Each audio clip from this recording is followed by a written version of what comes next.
Thank you so much and good afternoon, everyone.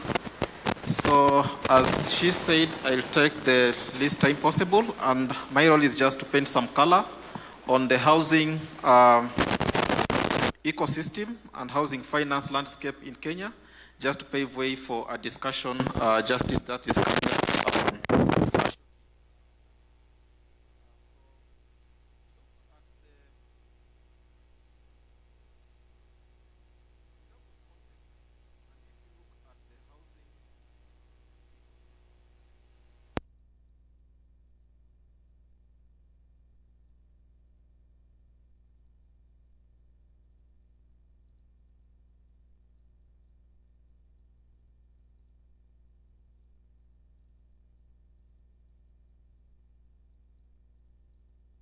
abilities, and that of course creates some liquidity mismatch, and of course then that risk has to be priced and mortgages then become expensive, and that's the value proposition that Kmrc then brought into the table in Kenya to provide liquidity to the primary mortgage lenders so that then they can match the long-term assets that they want to go into from a long-term capital that we provide to them.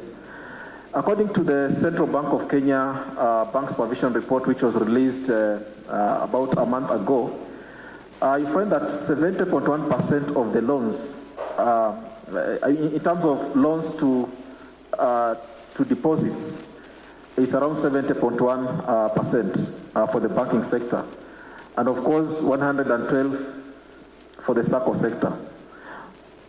And that's the opportunity, if you look at how the SACCO sector is structured in terms of how they mobilize deposits. And that lies a great opportunity when you look at SACCOs financing mortgages. And that's how we have been able to take some steps, and we'll see in the next slides. In terms of housing finance penetration, again, still very low. If you compare Kenya to other global economies, and even in Africa, I think South Africa should be far ahead of that, also Nigeria and others, at 1.7% to GDP for the banking sector, and around 0.34% in the SACCO sector. Somebody may ask, why do we have two different numbers in the same country? It's because the data is still separate.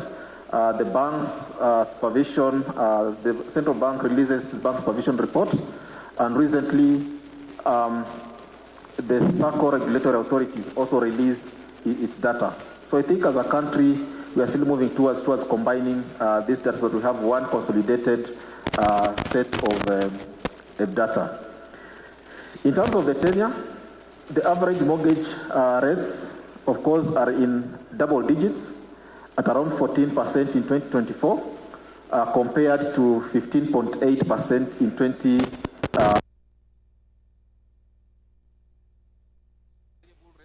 Mortgages which dominate the market. That means for the borrower, there is no certainty that the amount they are paying today in terms of loan repayment will be the same in the next 2-3 months, and it brings an issue of financial planning. And that, of course, destabilizes income. And of course, as we heard in the morning from the PS, we are not largely in control of the income that we get. So any small significant shift in the amount of repayment that we need to do in any other month, then it totally distorts and affects our planning. Of course, from that report again, the non-performing loans rate is at around 16.5%. In 2024, and the average tenure having been at 11.1% in 2024. Of course, if you look at our landscape again, the mortgages have been predominantly dominated by banks, and of course, when Kmrc came into being, then we were able to mobilize the SACCOs. That was one of the very key development, and currently we are seeing a lot of SACCOs also come into the mortgage space, courtesy of what we did. So in terms of the blended finance approach that Kmrc have been able to apply so far, of course, we got concessional funding from the World Bank and also from the FDB. And then we were able to go to capital markets in 2022 and raise a corporate bond. We were able to blend those two sources of financing and able then to use that to refinance our primary mortgage lenders. And of course, then our primary mortgage lenders are able to offer loans to Kenyans because then we provided long-term liquidity to them. And in terms of value proposition, what have we been able to do with this blended finance that we've been able to mobilize, as I've just indicated in the previous slide? We have been able to facilitate a long repayment period of up to 25 years. So what that does is that it reduces the monthly repayment amount, as opposed to if that repayment period was, say, 6-7 years. So it brings affordability in itself. And of course, the borrower is at liberty in future to repay using a bullet or accelerated payment. But at least at the onset, you are sure of very affordable monthly payments at a time. And that brings affordability. Of course, we have been able also to structure financing up to 105%, which again is very critical and brings affordability. Remember, as we target the lower income level of the population, even the closing fees, the legal fees, the stamp duty is also a hindrance to entrance to that particular person. So the 105% then enables this person to get extra funding to cover for those incidental costs which comes with the lawyers, the valuation, and any other costs that are necessary. We have been able to give loans, of course, up to 10.5 million for either outright purchase, buy and build, takeovers, conversions. And of course, then somebody will still ask, why 10.5 million? We have been progressive, been enhancing the Kmrc product offering for some time. But of course, we are very clear that there is a market segment that we must focus in and we must concentrate on, and that is the middle and lower income segment of the population. So currently, our refinancing product targets loans of a maximum of 10.5 million Kenya shillings and below. For the first time in this country, when Kmrc came into being, we have been able to facilitate fixed interest rate mortgages.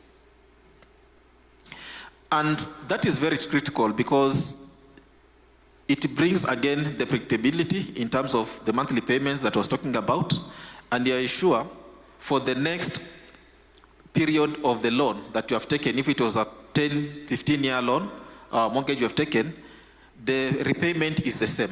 And so it brings financial planning, and you are able then to plan your finances accordingly. And again, we have been able to facilitate single digits interest rates below 10%. Now that is very, very impactful.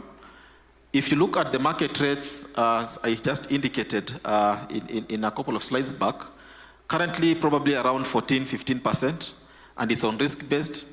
And so if you're a person of a thin file or no file at all, perceived to be risky, then definitely you'll be charged a higher rate. But through the Kmrc product offering, we're able to offer single-digit interest rates, of course, through our primary mortgage lenders, which are the banks and SACCOs. And of course, through our policy advocacy, we have also been able to lobby for tax reliefs, specifically for SACCOs. I think for banks, the customers of banks were enjoying some tax relief on their interest on the mortgage.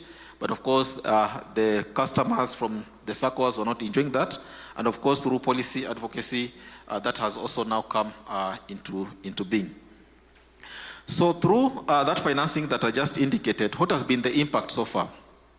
Of course, we have been able to address the asset liability mismatch, which I talked about, and provided long-term liquidity to the primary mortgage lenders. So far, we have been able to refinance mortgages worth 23.6 billion Kenya shillings, approximately 182.9 million USD, translating to about 4,900 home loans that have been refinanced as of this month.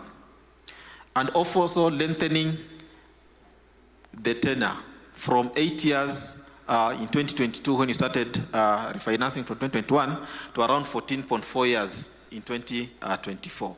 So that lengthening of the tenor itself brings a lot of affordability because you are paying the loan over a long period of time.